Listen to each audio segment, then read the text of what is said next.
Okay, I've shown you the many theories, many opinions, many answers to is photography art. Coming next time, I want to show you some examples. The first example I want to show you is what we call the cliché vera. It's experienced by first artists, not photographers. Artists that use this technique to paint, basically, to create art. Basically, it's a new technology. It just that like etching, like printmaking, like oil paint. That can help. That offers artists a additional way to do the painting. So I would say this is not so much more. This is not so much a photography, but more using the technique or extracting some of the methods that's used in photography and incorporate it into painting. What is cliché vera? Well, it's a technique that combines the aspect of printmaking and photography. It's developed in 1839, and this process begins with a glass plate. Let's say you have let's say this is a glass plate on which an artist either paints or design or paints a design or scratches a design on a prepared ground. The glass plate is then treated as a negative and placed on top of light-sensitive paper and exposed to the sun. So how do you treat it? Say this is a glass plate, and you put some kind of candle, candle underneath it, right? So you first treat it with a layer of chemical, and then put the candle underneath it. So the chemical will react to the heat and becomes darkened and becomes black.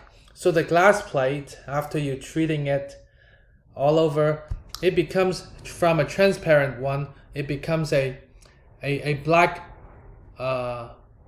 plate, and then you start to take a pen or whatever utensils, a tool you can utilize, and just scrape the darkness, the black part off the glass, and use it to paint. So whatever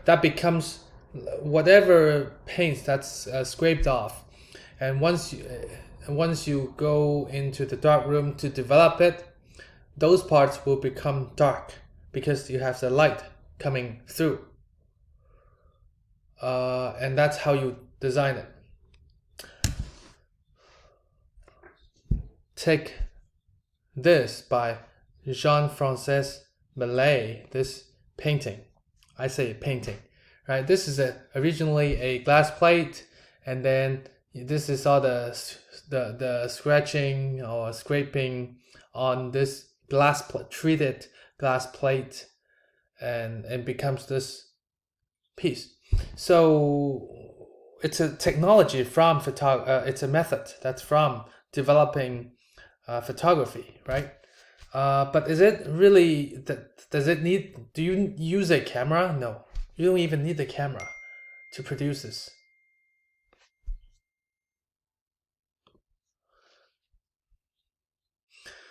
And very ironically, Millet as well as Courbet, those artists, they are part of this movement called the realism. So they're realists. Their pursuit is to capture the real life, the scenes that's from our real life, compared to those allegorical, compared to those painting god and goddesses narrative paintings. But even these artists, they can, or they don't prefer so, to fully adopt cameras, photography. Right? They don't become photographers themselves. They just use that technique to still paint what they think is real, right? Like this is real scene. This is not allegorical. This is not some narrative that's supposed to be so sublime and grandeur.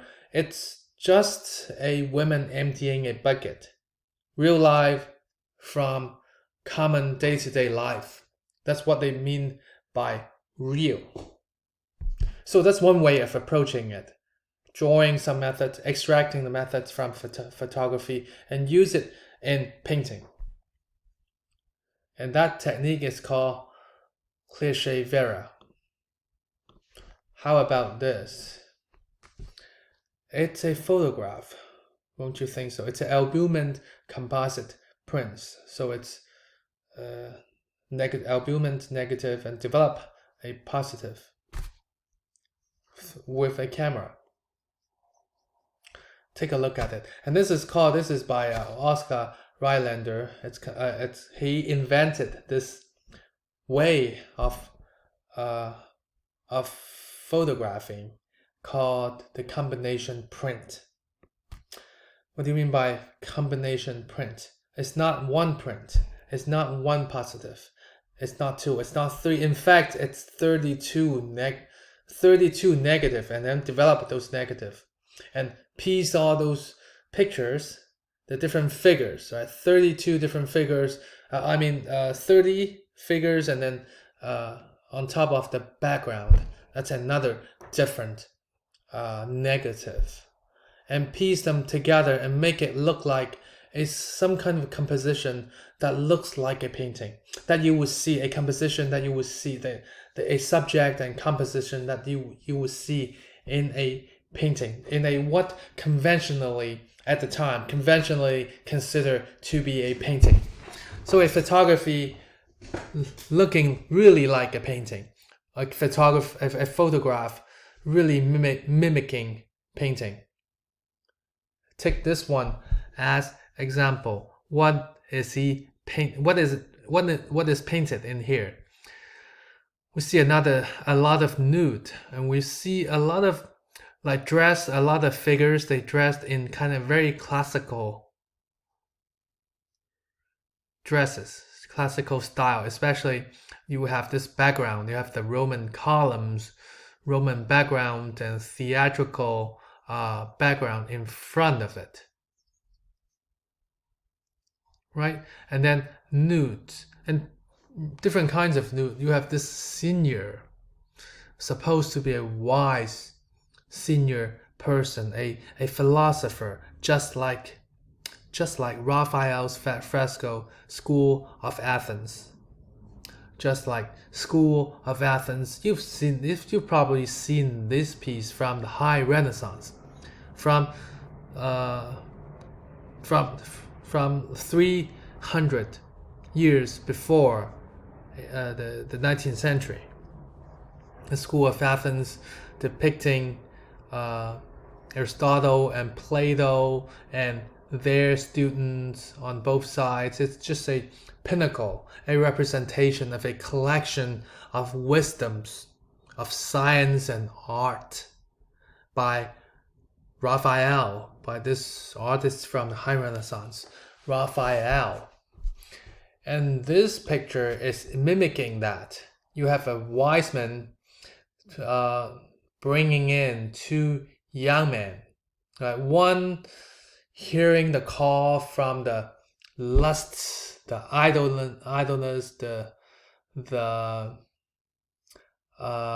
whatever that's considered evil, the lusts, for example, the extravagant consuming wine, gambling right here, idleness, extravagance, falling in love, or I think this is a representation of the lust. So this is all the evil things that, at the time people think, right? At the time people think these are evil, or according to tradition, or according to allegories.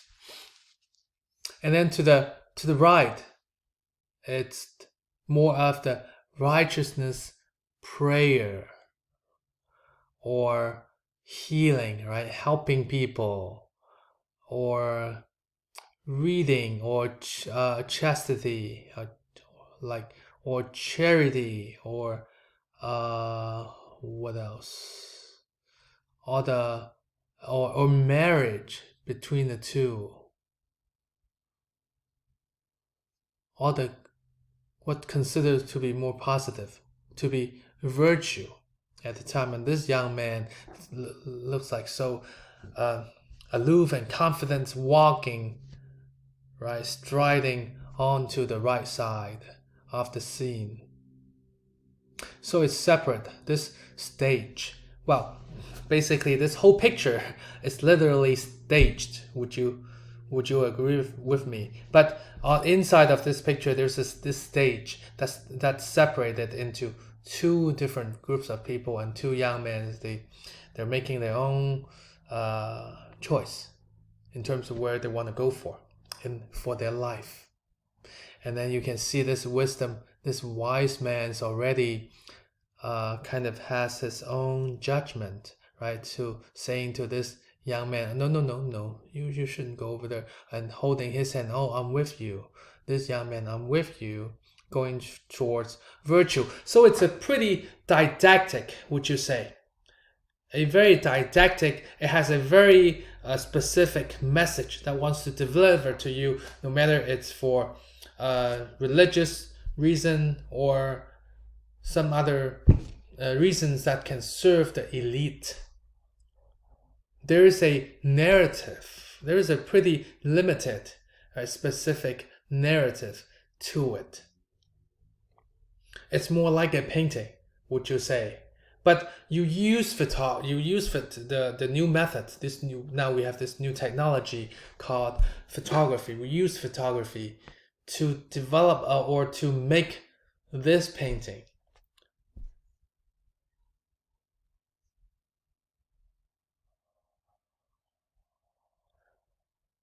Let me give you another example. We have Henry Peach Robinson.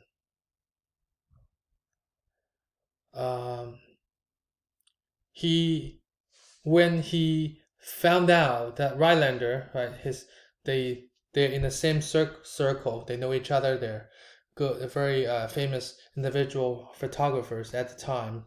So he knew he's a good friend of Rhinelander and Oscar Rhinelander, and they became friends. And then Robinson happened to find out about this new technology, and they kind of started to pick it up as well. And this is how he made his own photographs. For example, he made a sketch first, and then, according to his sketch, his composition, he started to photograph figures in service, specifically in service of this sketch. Just put it. He wants to use it to put it in where he wants it to be in that painting. So instead of oil paint, it's piecing together. Instead of piecing together figures with oil paint, it's piecing together the figures or the scenes and everything, all the elements of a painting with negatives. Piecing together all these negatives, and then you develop it all at once. For example, like this one, right? It's just one figure, but you with this negative, this is positive, but he has that negative.